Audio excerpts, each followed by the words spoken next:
At the very heart of the EU's landmark AI Act, there's a new, really powerful body, the European Artificial Intelligence Board. Now, this is the central coordinator for what is the world's most comprehensive AI law. And, understanding it is absolutely key to understanding the future of AI in Europe. This analysis was carried out under the scientific supervision of Professor Vihar Kiskinov. So, to really get a handle on what's coming, we have to look past the law itself and dig into the institutions that are actually going to give it life. And believe me, that journey starts with the AI board. So, here's what we're going to cover. We'll look at why the board was even created, how it was forged over time, who actually gets a seat at the table, and how it all works. And then we'll uncover its most significant and maybe its most hidden power. All right, so what was the fundamental problem that led to the board's creation in the first place? Well, it's pretty simple, actually. With 27 different member states, the EU needed a central body, to prevent total regulatory chaos and make sure everyone applies this incredibly complex new law in a consistent, harmonized way. A great way to think about it is like an orchestra. The AI Act, that's the sheet music. The board, well, that's the conductor, making sure all 27 national authorities are playing in perfect harmony, creating one single coherent performance across the entire European market. But here's the thing. The board we see today wasn't the original plan at all. Its final form was really forged in the fire of negotiation over 3 long years, evolving from just a simple idea into this complex governance hub. You can see the journey right here. It all kicked off in 2021 with a proposal for just a basic advisory body. By late 2022, the council had added a more formal structure and a stakeholder group. Then, the final compromise in early 2024 streamlined the whole thing, really focusing its power before it was officially published this year. And this comparison? It makes the transformation crystal clear. The 2021 proposal was, frankly, a vague, purely advisory body for the Commission. But the final version? It's a formal, structured institution that advises not just the Commission, but the member states too. And it operates with 2 powerful, permanent subgroups.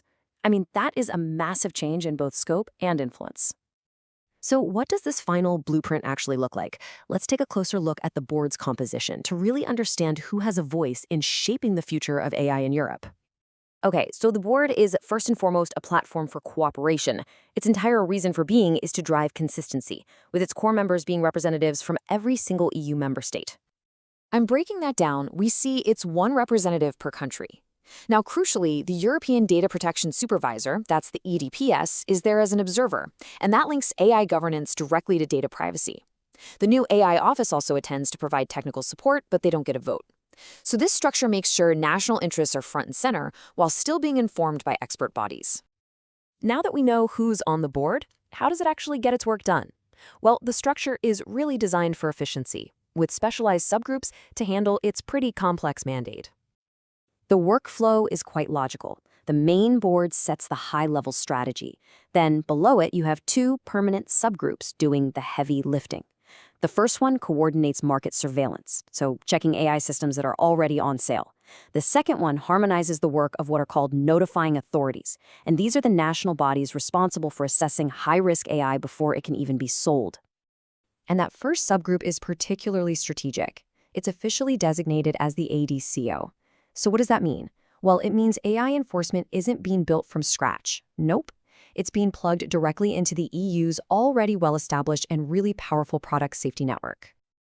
Okay, this brings us to our final, and I think most important, section. The board's true power doesn't actually come from making laws. It comes from its ability to shape how those laws are understood and applied out there in the real world. To really get this, we need to talk about a key concept in EU governance: soft law. These are things like recommendations and guidelines. They aren't technically binding like the AI Act itself, but they create these powerful expectations that are, let's be honest, very difficult to ignore. And this is the board's primary tool. And the difference is pretty stark. Hard law, like the AI Act, is black and white. You break it, you face penalties. The board's soft law guidance, on the other hand, isn't directly enforceable, but it provides the authoritative interpretation of that hard law. It creates the official benchmark for what compliance actually looks like. And this is where it gets really fascinating. The board's guidance has what we call de facto authority. I mean, think about it. The very same national enforcers who will be inspecting companies in Germany or France or Poland are the ones sitting on the board writing this guidance together. So when they go back home, do you think they're likely to ignore the rules they just helped create? Not a chance. So the board's real influence is immense. Its soft law guides judges in court cases, and it gives AI developers the legal certainty they desperately need to innovate. It informs the Commission on what to fix in future versions of the Act. And, crucially, its advice can sometimes become binding hard law through future amendments. All of this leaves us with a final thought to chew on. The AI board is essentially the referee for the AI Act, but it's a referee that also gets to write the official interpretation of the rulebook. So the real question is this: if the referee not only calls the game but also writes the unspoken rules, how does that truly shape the future of artificial intelligence?